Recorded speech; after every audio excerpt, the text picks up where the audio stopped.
এয়া চাওক আমি এতিয়া বাগানলৈ আহিছিলোঁ এয়া বাগানত এয়া পাপাই পাত ছিঙি আছে সেয়া এয়া চাওক এতিয়া মই যাইছোঁ এয়া মই ছিঙিবলৈ আহিছোঁ আৰু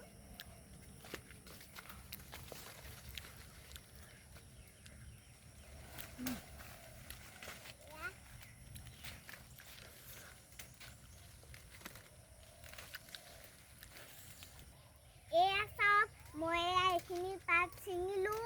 এইখন আমাৰ গোটেই বাগানখন চাওক এয়া আমাৰ এইখন বাগানখন সেইফালেও আছে বাগান গোটেই আমাৰে বাগান হয়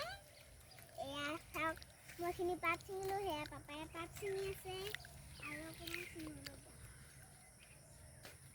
এয়া আমাৰ পাত থোৱা মানে ঘৰ মানে পাতবোৰ ছিঙি ছিঙি ইয়াত থৈ সেয়া চব পাত ছিঙি পেলাই থৈ দিয়া আছে এয়া আমাৰ বাগানখন এয়া চব মই ছিঙি পেলাই